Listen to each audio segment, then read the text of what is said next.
चलिए अब इससे बढ़ते हैं आगे। जिस टेंस का है एकदम उसी टेंस का एकदम रूल को पालन करना है, और टेंस का रूल हम आपको बढ़िया से बता चुके हैं, ठीक है।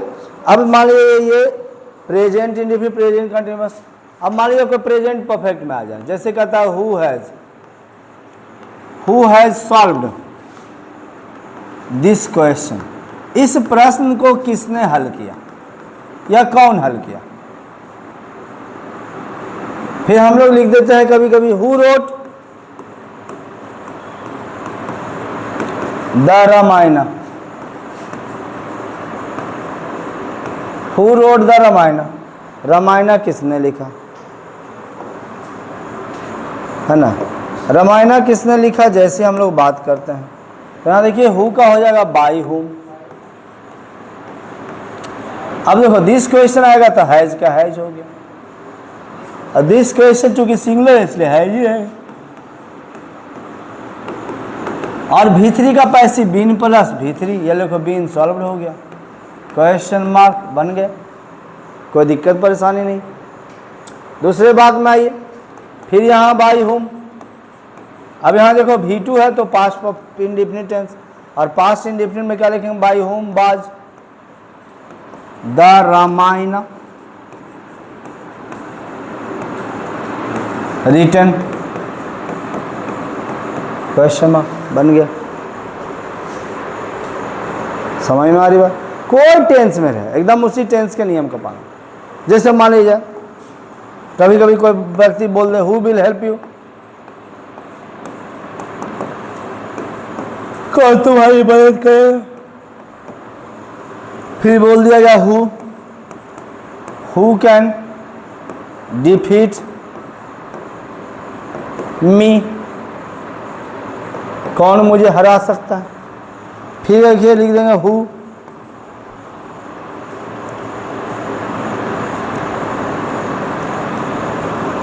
Bye, who was beating my brother, question mark. अब इन तीन बातों की अगर बात करेंगे हम यहाँ ध्यान से, तो कहानी देखिए क्या कहता है, बाई होम, बाई होम की बात करेंगे, बिल तो बिल ही रह जाएगा, क्यों क्योंकि यू इधर आएगा तो बिल ही लगता है यू के साथ, बाई होम बिल यू, और V1 का B प्लस V3 तो हो जाएगा बी हेल्प्ड बन गया, by home bill you be helped. दूसरे भाग में आइए, बाई होम, अब मी इधर आएगा तो उससे क्या फर्क पड़ता है, मॉडल्स तो सबके साथ लगता है। By whom can I be, और डिफीट का V3 होगा डिफीटेड, क्वेश्चन मार्क। अब फिर V4 वाला आ गया तो देखो माई ब्रदर के साथ बाज लगेगा, बाई होम बाज, माई ब्रदर,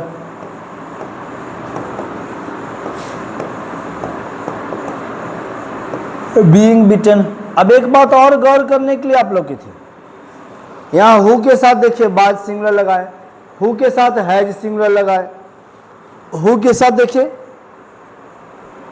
इस पेज में हम लोगों ने हु के साथ इज लगाया, तब बहुआ एक बात समझ, यहाँ पे V5 में देखो एस लगाया, यानी कहने का मतलब है कि हु अगर बाकी का कभी भी सब्जेक्ट बने तो इस सिंगुलर सब्जेक्ट होता है, इसके ठीक बाद वर्ब सिंगुलर ही आएगा, प्लूरल नहीं आएगा। समझ में आई बात। तो ये आया हु वाली कहानी। अब देखिए हु वाली कहानी कंप्लीट हो गई आप लोग की। हु में कहाँ कैसे लगेगा ये लगभग आपको मैंने बता दिया एग्जाम्पल के साथ। अब हम लोग हु के बाद आते हैं हुम और व्हाट, क्योंकि ये दो को ऐसा है ना जिसको आपको समझना बहुत जरूरी है। काहे समाप्ति से देखो कहता हुम, अब तुमसे कोई पूछ दिया हुम डू यू लाइक, तुम किसको पसंद करते हो, और व्हाट डज ही ईट, वह क्या खाता है। और इन दोनों वाक्यों को ध्यान से देखिए, whom और what, इन दोनों वाक्यों में सबसे बड़ी खासियत तो यह है कि इन दोनों के साथ ऑब्जेक्ट नहीं। और हमने एक बात आपको पढ़ाया है कि जब ऑब्जेक्ट नहीं रहेगा तो हमने पैसिव वॉइस नहीं बनाना है। तो अब सवाल यह उठता है, क्या इसका पैसिव बनेगा? जी बिल्कुल बनेगा सर। क्यों बनेगा? क्योंकि आप गौर से देखिए, whom और what, यही तो आपका ऑब्जेक्ट चूज करता है। ऑब्जेक्ट चूज करते हैं हम लोग, तो ऑब्जेक्ट चूज करने के लिए यानी चुनने के लिए हम लोग whom और what का ही तो सवाल करते हैं। तो यहाँ पे ऑब्जेक्ट के रूप में whom और what चलेगा, इसे इन दोनों का पैसिव बनेगा।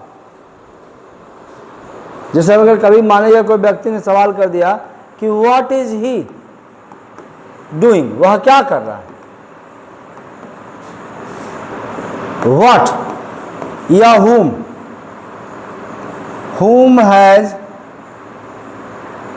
सी हेल्प्ड, वह किसकी मदद की। अब इन सभी को बनाना है, तो भाई who में तो whom आ रहा था, लेकिन इसमें क्या करना है, थोड़ा उल्टा चलना है। उल्टा क्या, बस टेंस का जो नियम है उसका पालन करेंगे। अब टेंस का नियम का पालन करेंगे तो देखिए क्या क्या लगाएंगे। अब whom में आ जाएगा who, अब जैसी whom के जगह who आया, ठीक है। अब यहां पे who, अब क्या होगा, सिंगुलर के प्लूरल, तो सिंगुलर हो जाएगा। तो who इज, और लाइक का भीतरी हो गया liked by you, question mark बन गया। क्यों आर होगा, कहाँ प्लूरल है, कहाँ प्लूरल है, यू तो तुम्हारा ऑब्जेक्ट है, यू तो यहाँ सब्जेक्ट है ना, सब्जेक्ट पैसिव में ऑब्जेक्ट ना बनेगा, तो हमारा सब्जेक्ट हु ना हो गया, तो हु के हिसाब से सिंगुलर हो गया, इज हो गया। हाँ, लाइक के हिसाब से, हुई से हिसाब से, हु के हिसाब से, क्योंकि हु और व्हाट अकेले प्रयोग होगा तो वो सिंगुलर सब्जेक्ट होगा। अब जैसे अगला सवाल में देखिए, देखो इसको बनाएंगे तो what is eaten by him, बन गया क्वेश्चन मार्क। समझ में आई बात?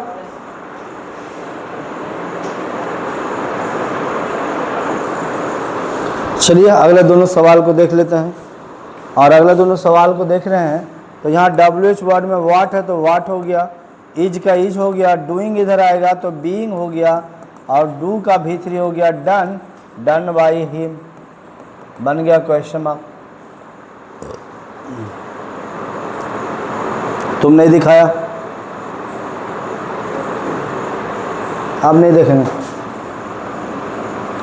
हुम का हुम आ गया, बिल्कुल नहीं, हुम का तो हु हो जाएगा ना, हु हो गया, और who has been helped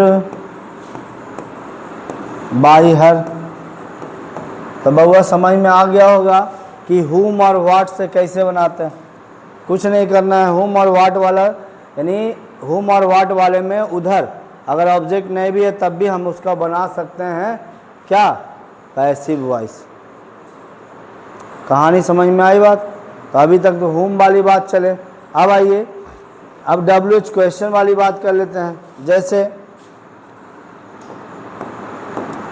WH question वाले, why did he beat you, उसने तुम्हें क्यों पीटा। When has he seen the Taj Mahal, उसने ताजमहल कब देखा। WH वर्ड की बात आ रही है भाई।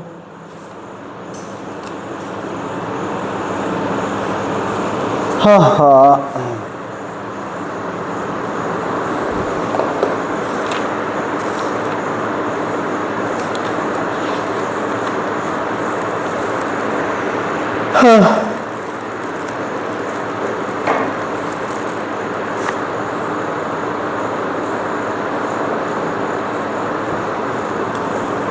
फिर कहता how is he disturbing you, फिर WH वर्ड में आइए, वेयर,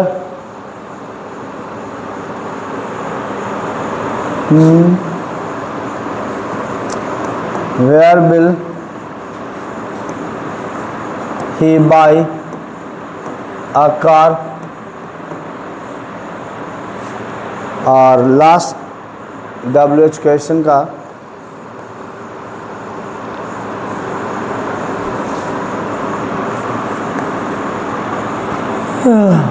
वेन नहीं, वाई, वाई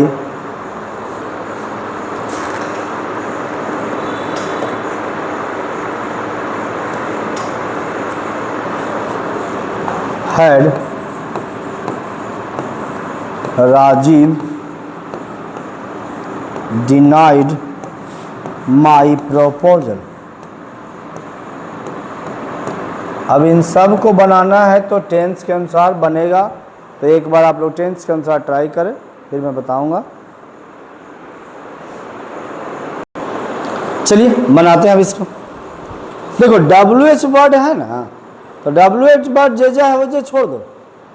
ये मन में जो तुम लोग का कन्फ्यूजन है, विद्यार्थी के मन में कन्फ्यूजन रहता है कि WH वर्ड आ गया कैसे बनेगा। WH वर्ड से कोई लेना देना ही नहीं, कोई मतलब ही नहीं। WH वर्ड जे है उसको छोड़ दो। अब जो छोड़ दो तब देखो इसको कैसे बनाएंगे। इसको बनाने के लिए भाई WH वर्ड तो WH वर्ड हो गया। अब डिड यू इधर आएगा तो यू लिख दिया। अब यू के हिसाब से बर लगेगा तो बर हो गया। वाई वर यू, और बीट का भीतरी हो गया beaten, by him question mark बन गया। दूसरे शब्दों में हाँ तो बाई नहीं लेगा, कहीं नहीं लेगा। फिर इसको बनाएंगे WH वर्ड जहां वैसी रहेगा वेन, और ताजमहल ही रहेगा तो ताजमहल के साथ तो हैज लगता है, has the Taj Mahal. Been seen by him question mark. फिर इसको बनाएंगे, इसको अगले शब्दों में बनाएंगे, अगला वाक्य बनाएंगे तो हाउ आ गया। अब यू इधर आएगा तो इज नहीं आर हो जाएगा भैया, हाउ आर यू। और ING है तो बीइंग। डिस्टर्ब्ड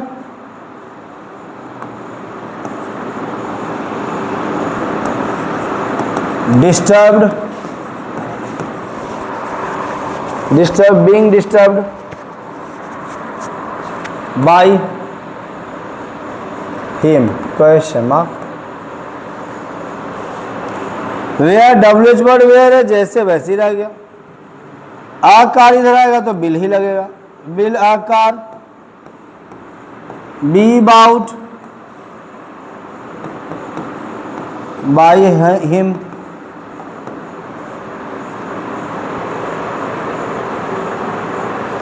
फिर देखिए इधर आइए, वाई हैड का हैड हो गया, why had my proposal. Been denied by Rajiv question mark. एक सबसे बड़ी बात समझ लीजिए, जब भी प्रेजेंट परफेक्ट हो या पास्ट परफेक्ट हो तो उसमें V3 का समस्या तो होता ही नहीं, क्योंकि उसमें पहले से V3 रहता है।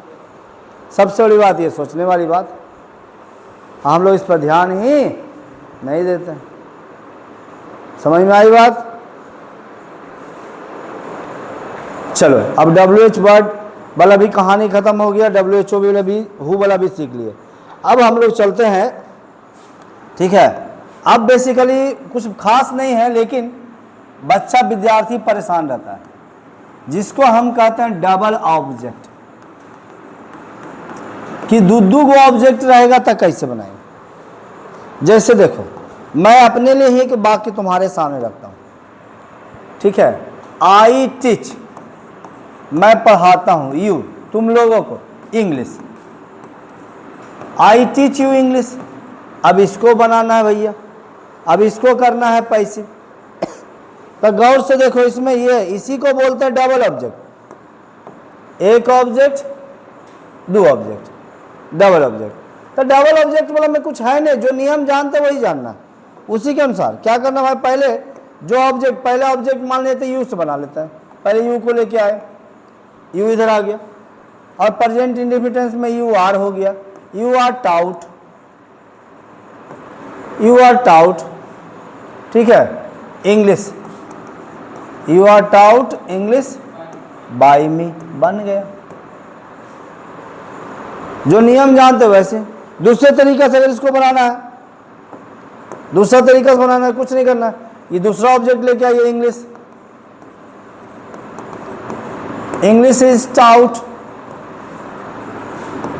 यू बाय मी, बन गया।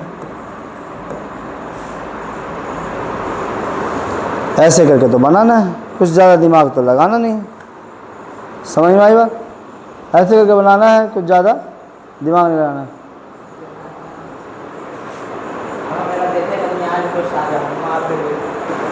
एक ज़रूरी बात और समझना है, ज़रूरी बात क्या समझना है।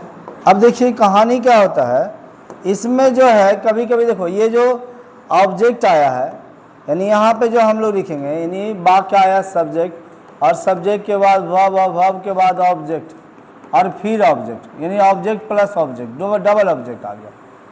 अब इसको बनाना है पैसिव भाई, तो कुछ ज़्यादा दिमाग लगाने की जरूरत नहीं है, लेकिन हम लोग लगा देते हैं ज़्यादा दिमाग। इसमें करना है सब्जेक्ट, और सब्जेक्ट के बाद आ गया हेल्पिंग वर्ब, हेल्पिंग वर्ब के बाद V3, और V3 के बाद यहाँ टू या फॉर, जरूरत के हिसाब से टू या फॉर प्रीपोजिशन लगाएंगे, उसके बाद लगाएंगे ऑब्जेक्ट, जो ऑब्जेक्ट छोड़ेंगे वो ऑब्जेक्ट आएगा।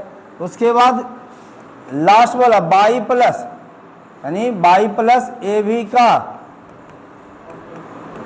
ऑब्जेक्ट नहीं, ए भी का होगा सब्जेक्ट,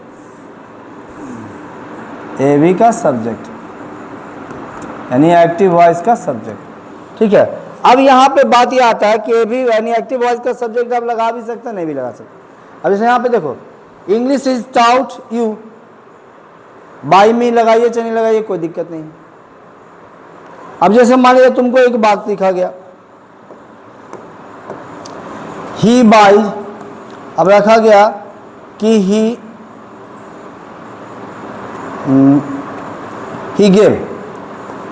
गेव मी अ पेन, उसने मुझे एक कलम दिया। अब इसको बनाना है, तो इसको बनाने के दोनों तरीका से बना सकते हैं। अब दोनों तरीका से कैसे बनाएंगे पहले समझ लीजिए भाई। जब दोनों तरीका से बनाएंगे, पहला हो गया I was given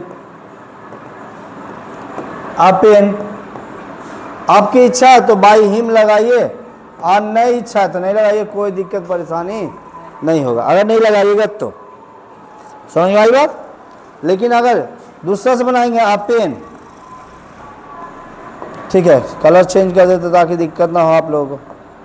uh pen was, यानी लिख दिए a pen was,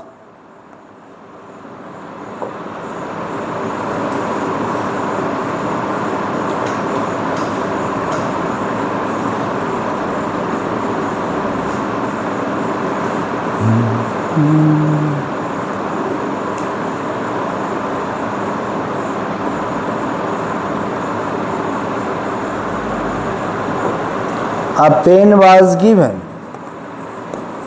to, a pen was given to me by him, आप लगा सकते हो, कोई दिक्कत परेशानी नहीं है। ये आपका वॉइस वाली कहानी हो गई। बाई हिम लगाइए तो भी कोई दिक्कत नहीं, और नहीं लगाइए तो भी कोई दिक्कत नहीं।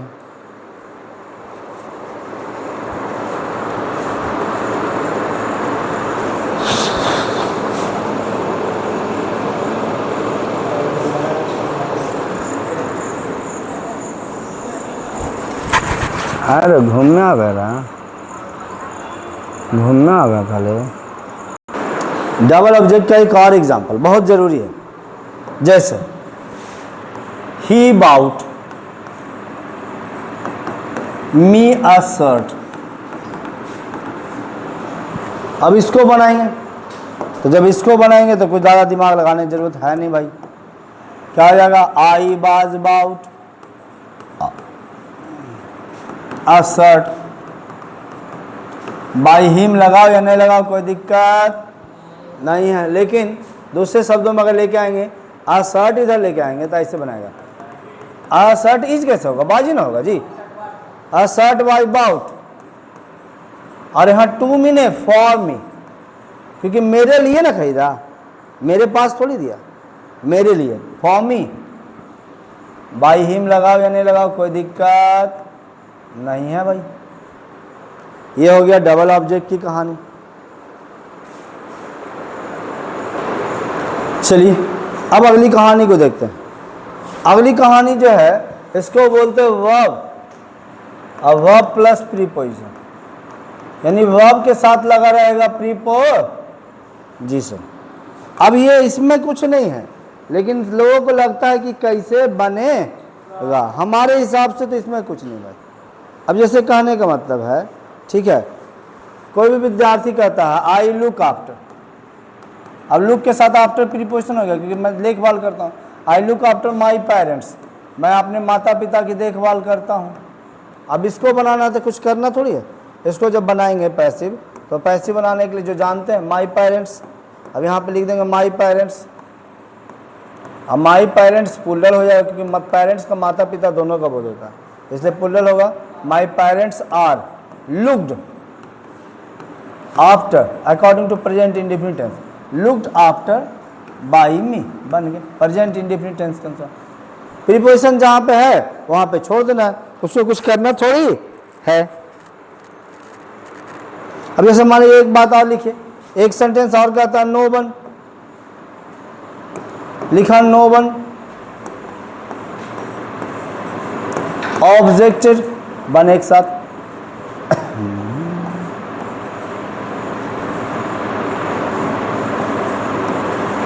No one objected to my proposal. अब इसको बनाना है पैसे। अब देखो ऑब्जेक्टेड टू, ऑब्जेक्ट माने ऑब्जेक्ट बड़ा अर्थ रखता है, ऑब्जेक्ट का हिंदी कर्म होता है, लेकिन अब इसको वर्ब के रूप में लेके आएंगे तो ऑब्जेक्ट का मतलब होता है विरोध करना, विरोध करना। देखे होंगे तभी तो जाके आप देखेंगे जज में, जब भी जज की सुनवाई होती तो बोलता है ऑब्जेक्शन माय लॉर्ड, ऑब्जेक्शन, इसी ऑब्जेक्ट से बना ऑब्जेक्शन, ऑब्जेक्शन माने मैं इससे खिलाफ हूं। हाँ, तो ऑब्जेक्ट माने होता है विरोध करना, खिलाफ में जाना। अब इसको हम पुल्लर बनाएंगे, यदि क्या बोलता है पैसिव बनाएंगे, जब पैसिव बनाएंगे तो माई प्रपोजल, माई प्रपोजल। अब देखो V2 है तो वाज नॉट ऑब्जेक्टेड टू, बन गया my proposal was not objected to, कोई दिक्कत परेशानी नहीं हुआ।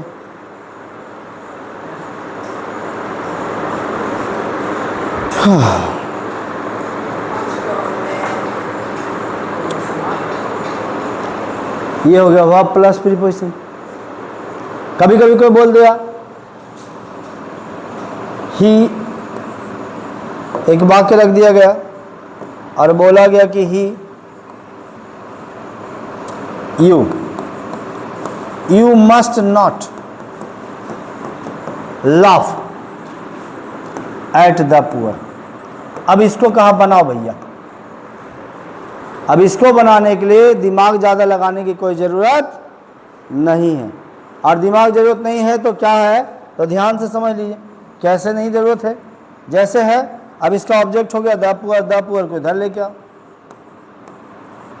The poor must not be laugh का भीतर हो गया लाफ्ड एट। अब एक आपकी इच्छा है तो बाई यू लगाओ या नहीं लगाओ कोई फर्क नहीं पड़ता, बन गया। ये वर्ब प्लस प्रीपोजिशन हो गया। उसके बाद अगले रूल की तैयारी में देख लेते हैं। अगली जो कहानी है इसको कहते हैं, देखिए आपको वाक्य मिलेगा सब्जेक्ट, और सब्जेक्ट के बाद रहेगा वर्ब, वर्ब के बाद रहेगा ऑब्जेक्ट, और ऑब्जेक्ट के बाद रहेगा एक कॉम्प्लीमेंट, और ये तुम्हें मिलेगा एक्टिव में। ये भी एक रूल होता है, ये तुम्हें मिलेगा। अब इसको बनाना है पैसिव में। अब इसको पैसिव बनाना है तो क्या बनाएंगे पैसिव, पैसिव बनाने के लिए ऑब्जेक्ट इधर आएगा, यानी एक्टिव वॉइस का ऑब्जेक्ट बन जाएगा यहाँ पे का सब्जेक्ट, और plus helping verb plus V3 और प्लस कॉम्प्लीमेंट, बस इतनी सी बातचीत आएगा इसमें। और बाकी जो जनरल रूल इसमें लगाना है लग जाएगा टेंस के अनुसार। इतनी सी बात तो ध्यान में रखना है इसमें, और जो ही हम लोगों से नहीं होता है। जैसे देखिए कॉम्प्लीमेंट मतलब पूरक होता है, वाक्य के अर्थ को पूरा करने के लिए वाक्य में प्रयोग किया जाता है, तो उसी को कॉम्प्लीमेंट कहते हैं।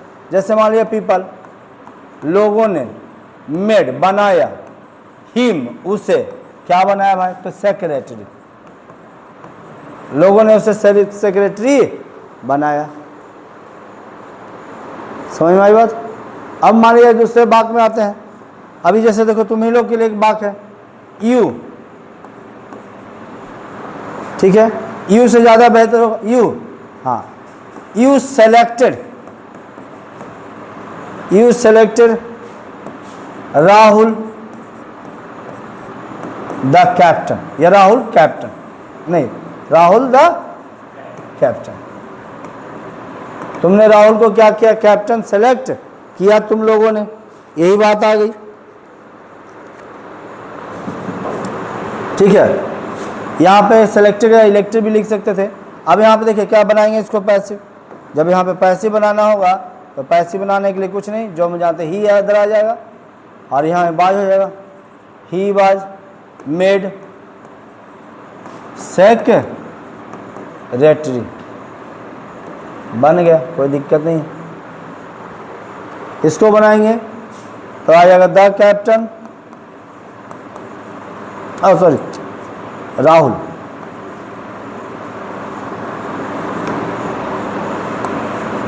राहुल, बाज सेलेक्टेड द कैप्टन,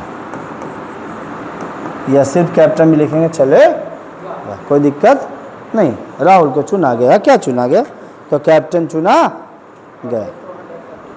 क्या ऑब्जेक्ट कहाँ कैप्टन है, राहुल कैप्टन है ना, ऑब्जेक्ट बीच में ना, ये सब तो लास्ट वाला कॉम्प्लीमेंट है ना। क्लियर हो गया।